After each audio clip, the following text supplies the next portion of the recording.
아브라함과 함께 떠나는 여행 10번째 강의를 함께 나누도록 하겠습니다. 오늘은 창세기 16장을 본문으로 해서 함께 은혜를 나누고자 합니다.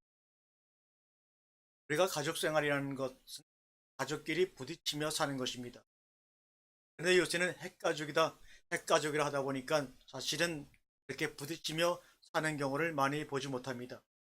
가족이라는 것은 단지 혈육적으로만 가족이 아니라 부딪히며 살아야 가족이라는 것입니다. 그러는 중에 정이 들고 사랑이 깃들기도 하며 추억도 쌓아가는 것입니다.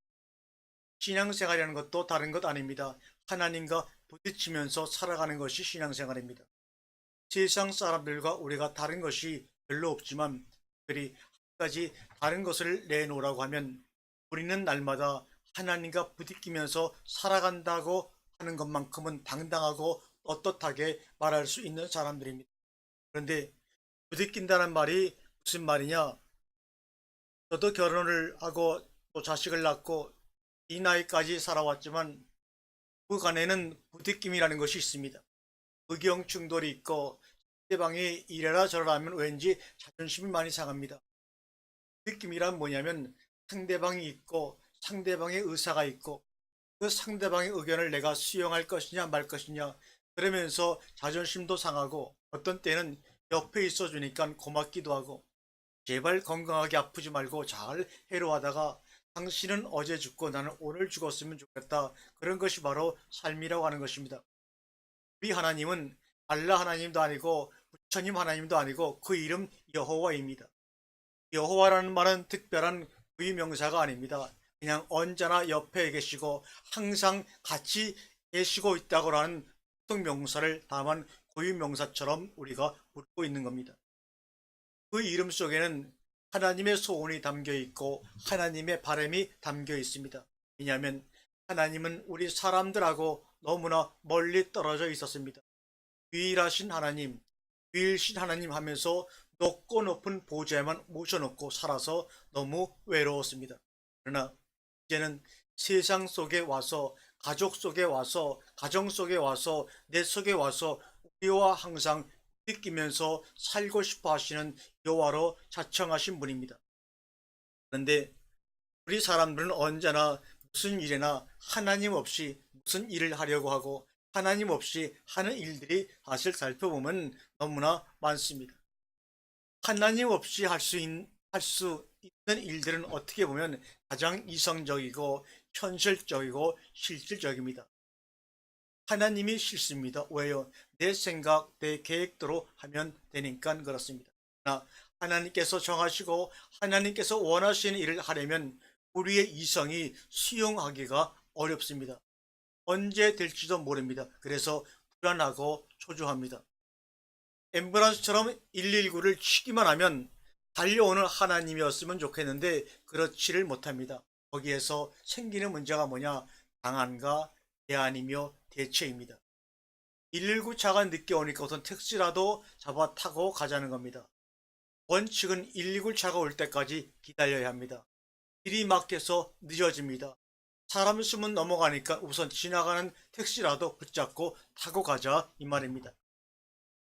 우리는 이제까지 우리는 대안 속에 살면서 그 대안을 참된 방안처럼 사용하면서 살아오기를 수십 년을 했습니다. 너무나 그것이 우리 몸에 익숙해져 있습니다. 그것이 상식화되어 있습니다.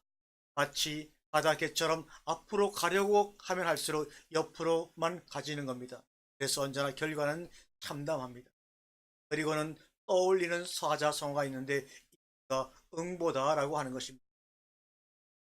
우리는 저번 시간에 하나님께서 아브라함에게 내 몸에서 날짜가 내 씨가 되리라 하신 말씀을 분명히 확인한 바가 있습니다. 그것이 아브라함의 후손 문제에 대한 하나님의 방안이었습니다. 분명히 방안이었습니다. 그것은 하나님의 말씀이고 하나님의 약속입니다. 심지어 베르트 언약까지 세우셨습니다. 네, 오늘 본문은 언제 그런 일이 있었냐는 식으로 자연스럽게 사라의 대안을 받아들이고 있다는 것입니다. 이 같은 사실은 성경 속에서만의 얘기는 아닙니다. 오늘 지금 우리들의 문제입니다. 우리는 오늘 이 본문 앞에서 우선 하갈부터 꺼내야 합니다. 오늘날 나의 하갈이 무엇이냐 하는 겁니다. 사람마다 다 하나씩 이상의 하가를 가지고 있습니다. 그리고 아차하면 그 하가를 방 안으로 쓸 생각을 하고 있습니다. 대안이 아닙니다. 문제는 하갈이 대안이 아니라는 데 문제가 있습니다. 그들에게 하나님의 방안이 있을 때 하갈은 대안이지만 하나님의 방안이 없을 때에는 하갈은 곧 우리의 참된 방안인 것입니다.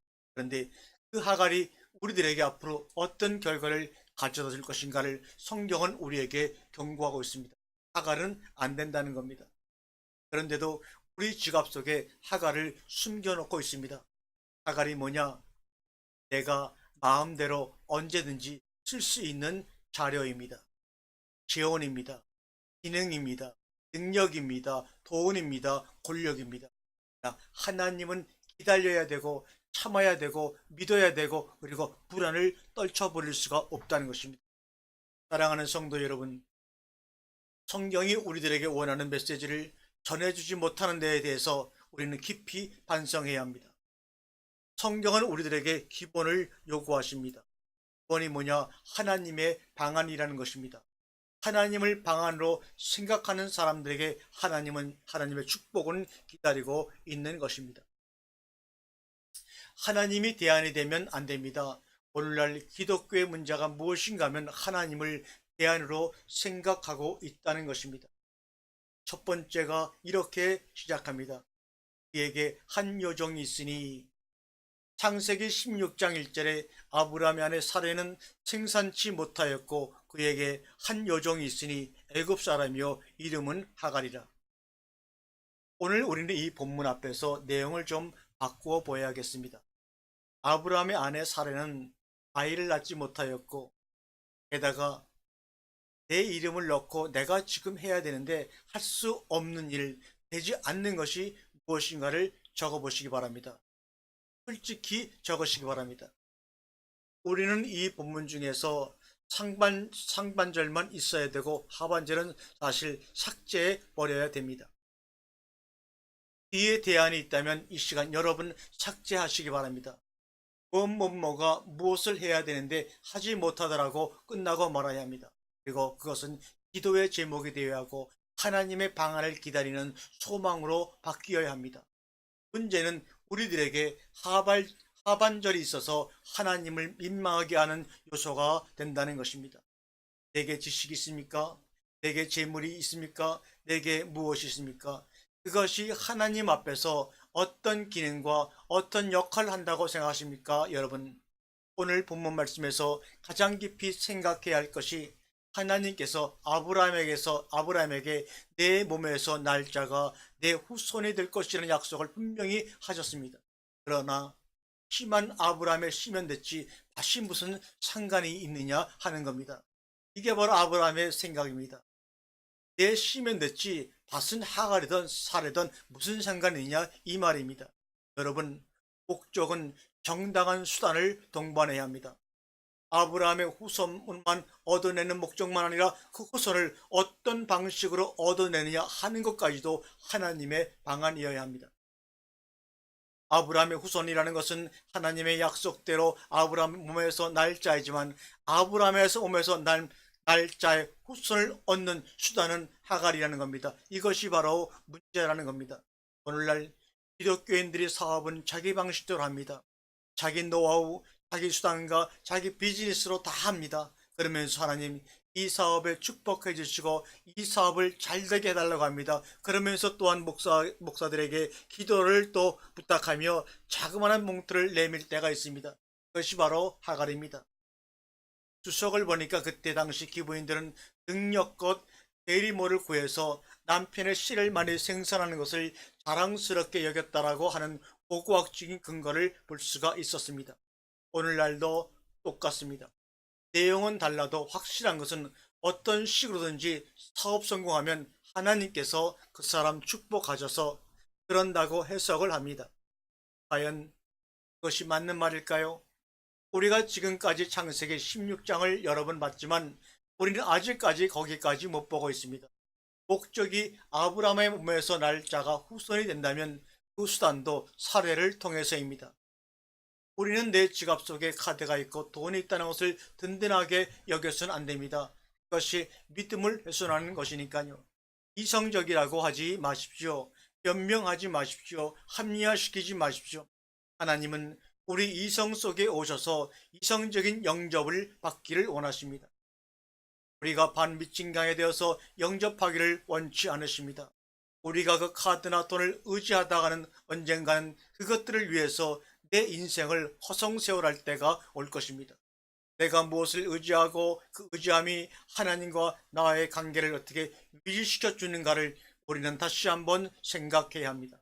심지어 한 발자국을 옮기는 것까지도 하나님의 방안이 아니면 나를 그 자리에 소금 기둥을 만들어 주십시오라고 기도해야 합니다. 많은 사람들이 하루길 잘못 가서 만나지 말아야 할 사람들을 만나고 안 해야 될 이야기를 하다가 신세망친 사람들이 한둘이 아닙니다. 여러분, 많은 사람들이 하나님의 인도하심을 따르지 않는 결과로 인해서 있을 수 없는 후회를 하는 사람들이 여러분 주위에도 한둘이 아닐 것입니다. 우리는 이제부터 이렇게 살아야 합니다. 그러므로 하반절을 여러분들 사전에서 지어버려야 합니다. 나는 할 수 없으면 없는 겁니다. 못하면 못하는 것입니다. 없으면 없는 겁니다. 안 되면 안 되는 것으로 끝나야 합니다. 대안이 있으면 안 됩니다. 이제 아브라함이 사라의 말을 들으니라. 창세기 16장 2절에 사라가 아브라함에게 이르되 여호와께서 나의 생산을 허락지 아니하셨으니 원컨대 나의 여종과 동침하라. 내가 혹 그로 말미암아 자녀를 얻을까 하노라 하며 아브라함이 사라의 말을 들으니라. 사라는 당연하게도 아브라함에게 대안을 제시합니다. 지금 우리는 이 말씀을 보면서 떨쳐버릴 수 없는 한 가지 사실이 뭐냐면 에덴 동산의 재탕이라고 하는 사실입니다. 시대는 다르고 내용은 다르고 사건 전개는 다를지라도 왜 사람들은 이래야 되느냐 하는 것입니다. 우리가 지난 시간에 15장을 공부했습니다. 15장을 보면 하나님께서 많은 말씀을 하십니다. 참 지나치다 싶을 정도로 많은 말씀을 하시는데 15장 내용 중에서 아브라함이 한 말은 딱 한마디입니다. 15장 8절에 그가 가로되 주 여호와여 내가 이 땅을 업으로 삼을 줄을 무엇으로 알리이까. 뭔가 하나님한테 시비를 거는 것 같은 말 아닙니까? 나중에는 자칭 하나님께서 언약까지 하시면서 내가 여기서 여기까지 주겠다는 말을 하나님이 하십니다. 그런데 15장은 불행히도 아브라함의 한마디 코멘트도 없이 끝나고 맙니다. 그 성경 저자들이 그런 것까지 기록을 하겠습니까? 아닙니다. 여기 본문에는 아브라함이 사라의 말을 들었다고 분명히 말하고 있지만 그 전에는 아브라함이 하나님의 약속의 말씀을 들었으면서도 그 말씀을 들었다는 말을 하지 않고 있습니다. 그렇다면 15장 끝에서도 아브라함이 하나님 말씀을 들었다라고 기록을 해야 하는 것입니다. 여러분, 오늘날 교회에 나와서 설교를 듣는 사람들의 문제가 뭔 줄 아십니까? 오늘은 목사님의 설교를 들으러 나온 것뿐입니다. 오늘 참 목사님의 설교가 참 그렇구나. 그 은혜가 하루나 갈까요? 월요일 아침이면 내가 또 바쁩니다. 오늘 내가 무엇을 해내야지. 그러면서 10년, 20년, 30년, 50년, 길게는 70년을 살다가 평생에 듣던 말씀 찬양 한마디로 그러고는 죽어갑니다. 왜냐하면 하나님의 말씀은 이루어져도 그만, 안 이루어져도 그만이었기 때문입니다. 사라의 제안은 다분히 현실적이었습니다. 뭔가 가능성이 있어 보인다는 말입니다. 어쩌면 하룻밤에 성취될 수도 있는 일이었기 때문입니다. 그 7, 80년 동안 기도했던 자식에 대한 소원이 사라의 말만 들으면 하룻밤에 성취될 수도 있을 것 같은 유혹이 아브라함 마음속에 아담처럼 밀려 들어오기 시작했습니다. 그리고 사회적으로 문제가 될 것도 없습니다. 기다리고 자식할 것도 없습니다. 충분히 아이를 가질 수 있는 모든 요소를 갖추고 있었습니다. 사업이 확실히 성공할 것이 보입니다. 그런데 뭐가 문제입니까? 주저할 것도 없고 망설일 것도 없습니다. 하면 되는데 어디서부터 문제가 발생하기 시작합니까? 16장 1절에 하반절을 지우지 않은 데서 원인이 발생한 것입니다. 하나님은 지금 광경을 자초지종 다 내려다보고 계십니다. 15장과 16장의 차이점이 뭔지 아십니까? 15장에서는 하나님께서 아브라함에게 말씀하십니다. 그런데 16장은 하나님께서 15장에서 말씀하신 그 말씀을 아브라함과 사라가 어떻게 반응하는가를 보십니다.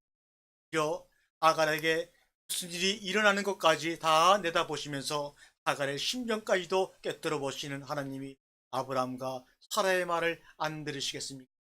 여러분, 도청장치가 안 되었다고 함부로 말하지 마십시오. 오늘 하나님께서 우리에게 말씀하신 다음에 오늘 저녁에 우리의 밀실에서 무슨 말들을 주고받는가를 하나님이 들으십니다. 뒷주머니에 손만 가면 직업이 튀어나오고 열면 카드꽂이에 카드가 꽂혀있고 돈 넣는 자리에 돈이 들어가 있습니다. 그리고 아무 생각 없이 뺏었습니다. 그것이 바로 하반절입니다. 이것이 오늘날 우리들의 자갈입니다. 그 돈이 어떻게 생겼는가 아십니까? 누가 주셨는지를 아십니까? 그리고 이 돈은 왜 여기서 이렇게 지불이 되는가를 아십니까? 지극히 상식적이고 지극히 일반적인 이야기입니다만 내가 지갑을 꺼냈을 때 하나님이 그 지갑에 개입하지 아니하시면 그 지갑은 대안입니다. 이게 바로 문제입니다. 하나님이 구하실까를 생각해야 합니다. 그리고는 교회를 위해서 헌금하는 것은 싱겁다, 버겁다 그럽니다. 얼마나 하나님께서 부담스러워 하시겠습니까? 내가 너희들을 모이라고 했냐? 너희들이 원해서 장소 없고 너희들이 모이는 것을 말 조심해야 합니다. 왜? 하나님이 들으시니까. 그런데 3절은 이렇게 말하고 있습니다. 아브라함이 가나안 땅에 거한 지 10년 후였더라. 창세기 16장 3절에 아브라함의 아내 사라가 그 여종 애굽 사람 하갈을 가져 그 남편 아브라함에게 첩으로 가져다 준 때는 아브라함이 가나안 땅에 거한 지 10년 후이었더라. 저는 왜 말씀이 여기에 끼어 있는가가 이상합니다. 10년이 되었으면 어떻고 20년이 되었으면 어떻습니까? 그런데 본문을 보시면 참 안타까운 단어가 하나 들어가 있습니다. 후이었더라는 단어입니다. 아브라함이 가나안 땅에 거한 지 10년이었더라. 그냥 끝났으면 얼마나 좋겠습니까? 그런데 후이었더라가 들어가 있다는 겁니다. 그것은 지났다라는 말입니다. 여러분, 많은 사람들이 이것을 하나님 앞에 정정당당한 조건으로 내세웁니다. 하나님, 나는 하나님 말씀을 따라서 가나안 땅에 와가지고 오늘 10년이 지난 때라고 말합니다. 이 10년의 의미가 무엇이냐 하는 것입니다. 여러분, 성경에 나오는 숫자를 그냥 흘려보내지 마십시오. 잘 아는 대로 3은 하나님의 숫자이고 4은 사람의 숫자입니다. 그래서 하나님과 사람이 만나서 합쳐서 7의 완전수가 됩니다. 그런데 3과 4를 곱해주면 12가 됩니다. 그래서 7은 하나님과 사람이 만난 숫자이고 12는 사람과 하나님이 엮어져 가지고 이루어진 숫자입니다. 7과 12는 참으로 좋은 숫자입니다. 6은 마귀의 숫자입니다. 7에 좀 못 미치는 숫자입니다. 2는 갈라지는 숫자입니다. 그러면 열이라는 숫자는 무엇을 의미합니까? 이것은 성경에 나오는 데이터입니다. 하나님께서 소돔성을 멸하실 때 아브라함이 롯을 생각하면서 티끌 하나라도 그러면서 한 번만 더 하면서 50명이 10명까지 내려갑니다. 저는 이상한 것이 왜 한 명까지 안 내려갔느냐는 겁니다. 거기에 의인 한 명이라도 있으면 한 명을 같이 멸하실 것입니까? 이렇게 한번 질문해 볼 뻔도 한데 홍수 때도 노아 한 사람 있었죠. 열이라고 하는 숫자가 뭐냐? 마지막 숫자라는 것입니다. 한계 숫자라는 것입니다. 그뿐인 줄 아십니까? 창세기 31장에 보면 라반이 야곱하고 머슴새를 흥정하면서 10번이나 속였다고 마누라 앞에서 불평을 하는 장면을 볼 수가 있습니다. 창세기 31장 7절에 그대들의 아버지가 나를 속여 품삯을 10번이나 변역하였느니라. 그러나 하나님이 그를 궁히 가사 나를 해치 못하게 하셨으며 아무렴 10번이겠습니까? 한없이 사기를 쳤다는 얘기입니다. 그런데도 내가 두 때나 이르도록 부자가 되었다는 넋두리를 지금 하고 있는 겁니다. 요셉이 아버지 야곱에게 선물을 보낼 때도 순나기 10필, 암나기 10필을 그 외에 또 다른 것들을 잔뜩 실어서 보냈습니다. 하필이면 왜 10필이냐 이겁니다. 애굽의 재앙이 10번째 장자 재앙으로 끝이 납니다. 그때 당시 열이라는 숫자 자체가 인간의 한계성을 말하고 있습니다. 하나님, 이제는 할 수 없습니다. 내가 하나님의 약속 하나 믿고 가나안 땅에 온 지 10년이 넘었습니다. 나보고 어떻게 더 이상 기다리라는 말입니까? 나는 지금 점점 보다시피 늙어갑니다. 그리고는 16장 끝에 가서 무슨 말이 나오는가 하면 내가 아브라함의 나이 76세였다라고 나옵니다.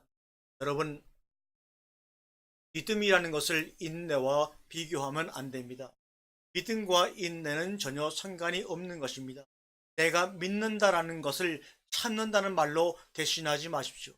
믿음이라는 것은 모든 것을 하나님께 맡겨 내어 드리는 겁니다. 하나님이 이루실 때가 그때입니다. 그런데 사람들은 하나님의 시계를 잡고 나의 시계에다가 맞춥니다.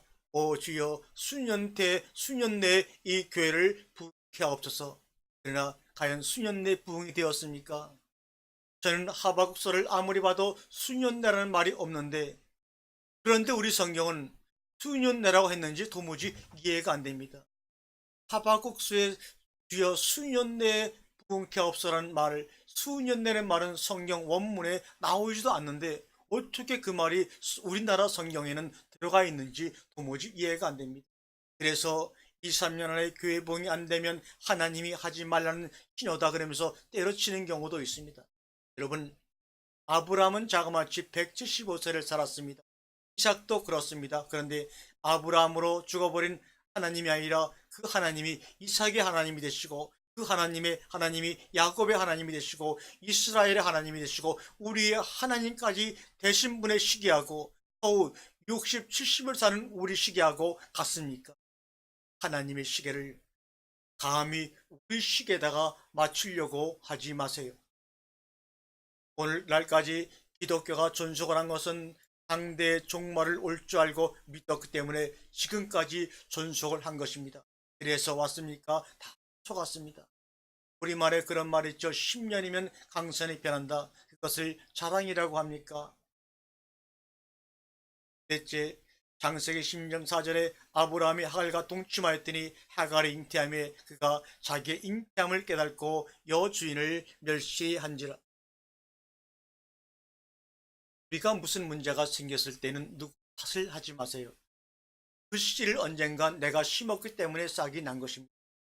심지 않았는데 어찌 싹이 나겠습니까? 심었으니까 싹이 나죠. 육체를 심는 자는 육체로부터 썩을 것을 얻습니다. 심을 때 그러므로 조심을 하셔야 합니다. 어떻게 내가 이 싹을 어떤 경우에라도 사랑할 수 있느냐라는 자신이 있으면 심으세요. 하갈은 하갈의 자리에 그냥 놔두어야 합니다. 하갈이라는 대안을 방안으로 썼기 때문에 하나님의 방안이었던 사례가 그 대안을 통해서 보장을 받는 것입니다. 결국 세상의 일이라는 것은 하나님의 방안과 우리의 대안이 부딪히면서 일어나 생기는 것입니다. 우리의 대안을 하나님의 방안처럼 썼기 때문에 문제가 생기는 것입니다. 우리는 15장에서 충격적인 사실을 봤습니다.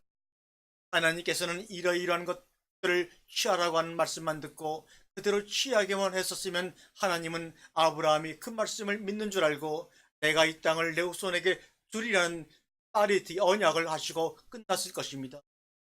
그런데 쓸데없는 예물을 쪼개어 난도질 해 놓으니까 여러분 지금 계속 우리들에게 창세기가 주는 교훈이 뭔가 하면 하나님의 방안 속에 세상의 대안이라는 것이 끼어들고 있다는 것입니다. 너하고 나하고 계약서나 작성해야 되겠니? 도장을 꼭 찍어야 되겠니? 언약으로 안 되니? 내 말이 그렇게도 안 믿어져? 그렇게 난도질해 가면서까지 계약서를 나와 작성해야 되겠니? 그것입니다. 내가 나를 그렇게밖에 안 보이느냐? 이러한 아브라함을 끝까지 구원하신 하나님이 또 외면하지 않으실 줄을 확신합니다. 그러나 반복하면 안 됩니다. 당신과 나 사이에 여호와께서 판단하기를 원하시노라고 얘기합니다. 창세기 16장 5절에 보니까 사라가 아브라함에게 이르되 나의 받는 욕은 당신이 받아야 옳도다. 내가 나의 여정을 당신의 품에 두었거늘 그가 자기의 잉태함을 깨닫고 나를 멸시하니 당신과 나 사이에 여호와께서 판단하시기를 원하노라. 때가 생기자 다시 그 문제 해결책인 여호와가 대안으로 등장합니다. 왜 여호와의 판단이 필요합니까? 성경은 나는 알파와 오메가요 처음과 나중이요 시작과 끝이라 그랬습니다. 의인의 삶은 믿음으로 믿음에 이른다고 했습니다. 우리가 믿기로 작정을 하고 믿음의 삶을 살기로 했으면 시작이 믿음에서 끝이 믿음으로 끝나야 합니다. 여러분, 상식적으로 간단하게 생각을 해 봅시다. 우리나라도 이제는 일확천금을 얻는 시대는 지나갔습니다. 대안을 짜서 장깨를 부려가면서 머리가 터지게 살아도 하루에 5끼 먹고 옷 3벌씩 입고 다니지 못합니다. 그럴 바에는 대안을 다 포기하고 믿음으로만 그냥 살아봅시다. 이 세상에서 부도가 난들 별겁니까? 다음 세상에 가서 보상을 받으면 되지 않습니까? 여섯째, 사레가 하갈을 학대하니 하갈이 사레 앞에서 도망하니라. 창세기 16장 6절에 아브라함이 사라에게 이르되 그대의 여정은 그대의 수중에 있으니 그대의 눈에 좋은 대로 그에게 행하라. 다음에 하갈을 학대하였더니 하갈이 사라 앞에서 도망하였더라. 여러분, 멸시와 학대가 붙었습니다. 멸시는 감정이고 학대는 힘입니다. 학대가 멸시를, 힘이 감정을 눌러버렸습니다. 여러분, 약자들은 감정을 가지고 있고 강자들은 힘을 가지고 있습니다. 대체적으로 강자인 힘이 약자의 감정을 눌러버립니다. 그래서 겉으로는 승리한 것처럼 보입니다. 그러나 힘은 한 번 쓰면 없어집니다. 그러나 힘에 눌린 감정은 깊숙이 속으로 숨어 들어갑니다. 이거는 응어리가 됩니다. 원망 들을 만한 일이 있거든 재물을 제단 앞에 두고 먼저 가서 화해하라고 말씀하고 있습니다. 왜냐하면 중심을 보시는 하나님은 힘에 눌린 깊숙이 숨어든 감정을 읽어내시는 분이기 때문에 그렇습니다. 힘은 일하라고 준 것이지 감정을 짓밟으라고 준 것이 아닙니다. 힘을 쓰기 전에 감정을 무서워하시기를 바랍니다. 감정은 힘이 없기 때문에 생겨난 독버섯입니다. 사례는 힘으로 하갈을 눌렀지만 하갈은 질르는 감정에 압축이 되어서 그 가슴 속에 응어리가 되었습니다. 중동 사람들은 지금도 반드시 보복을 합니다. 어디서 연유한 것입니까? 그들은 바로 이스마엘의 후손들입니다. 힘에 의해서 감정을 짓눌린 것입니다. 그것이 그 후손대대로 내려오면서 오늘날까지 힘의 미국과 싸움을 벌이고 있는 것입니다. 미국은 저렇게 하면 안 됩니다. 그들은 철수하면 끝나지만 그들 속에 웅얼해진 감정은 영원할 것입니다. 7번째, 여호와의 사자가 그를 만나 이르기를. 창세기 16장 7절에 보면 여호와의 사자가 광야 샘곁 곧 술길 샘물 곁에서 그를 만나 가로되 사라의 여종 하갈아 내가 어디서 왔으며 어디로 가느냐. 그가 가로되 나는 나의 여주인 사레를 피하여 도망하나이다. 여호와의 사자가 그에게 이르되 내 여주인에게 돌아가서 그 수하에 복종하라. 여호와의 사자가 또 그에게 이르되 내가 내 자손으로 크게 번성하여 그 수가 많아 셀 수 없게 하리라. 여호와의 사자가 또 그에게 이르되 내가 잉태하였은즉 아들을 낳으리니 그 이름을 임마누엘이라 하라. 이는 여호와께서 내 고통을 들으셨음이니라. 그가 사람 중에 들나귀 같이 되리니 그 손이 모든 사람을 치겠고 모든 사람의 손이 그를 찔지며 그가 모든 형제의 동방에서 살리라 하니라. 여러분, 하갈에게도 하갈의 하나님이 계셨습니다. 그리고 그 하갈에게도 하나님께서 하실 말씀이 계셨습니다. 하갈에게도 약속이 있고 분복도 있습니다. 그의 고통을 아시고 들으십니다. 그의 인격을 인정하십니까? 아니, 그의 하나님을 인정하십니까? 우리가 어른 노릇하는 것은 막지 못하지만 하나님 노릇하는 것은 포기해야 합니다. 하갈에게도 말씀하시는 하나님이 계시다는 사실을 아브라함이나 사레는 전혀 알지를 못했습니다. 하갈은 다만 사라의 수하에 있는 여종의 불간 줄로만 그들은 알았습니다. 여러분, 사람 존중할 줄 알아야 합니다. 그래야 이 사람이 하나님을 인정할 줄도 알게 됩니다. 우리는 오늘 말씀을 통해서 하갈에게도 말씀하시는 하나님이 계시다는 사실을 추워도 잊어서는 아니 됩니다. 그러므로 중간에서 내가 하나님 노릇을 했던 그 위대한 직책은 오늘부로 사표를 쓰시고 그를 하갈의 하나님에게로 보내시기 바랍니다. 그리고 기도하십시오. 하나님, 나에게 나타나셔서 말씀하신 것처럼 그에게 나타나셔 말씀하시고 축복하시고 그를 인도하여 주옵소서. 여덟째로 하갈이 자기를 감찰하신 하나님의 이름을 엘로이라 불렀다. 창세기 16장 13절에 보니까 하갈이 자기에게 이르신 여호와의 이름을 감찰하시는 하나님이라 했으니 이는 내가 여기서 어떻게 나를 감찰하시는 하나님을 배웠는고 함이라.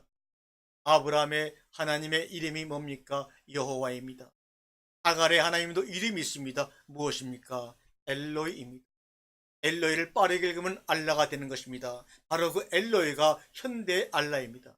엘로이는 2번 발음을 해야 하는데 알라는 한 번만 발음하면 됩니다.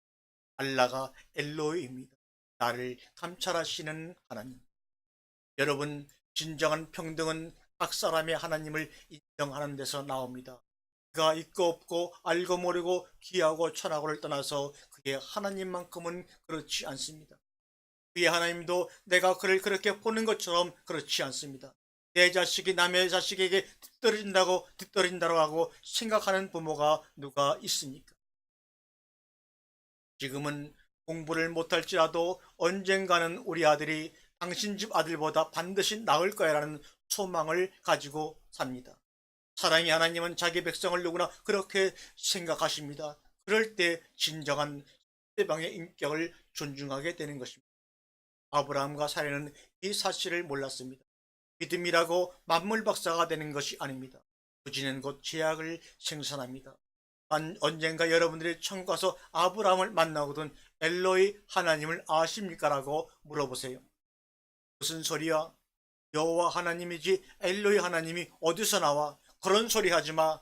너 이단이야. 그러지 마세요. 당신의 여종 하갈의 하나님 이름이 엘로이 하나님이었어. 알겠어라고 아브라함에게 가르쳐 주십시오. 전 자녀들에게 그런 암시적인 말을 합니다.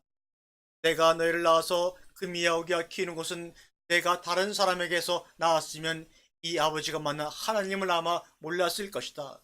하나님의 말씀을 몰랐을 것이다. 그러나 너는 나를 통해서 나왔기 때문에 나하고 있는 동안에는 반드시 너의 하나님을 찾아줄 거야.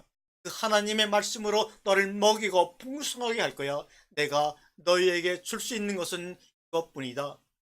그럴 때 그 자녀들이 철모르는 아이들로 보이는 것이 아니라 하나님의 딸로 보이고 하나님의 아들로 보이는 것입니다. 우리는 하갈을 함부로 대하면 안 됩니다. 그것은 만행입니다.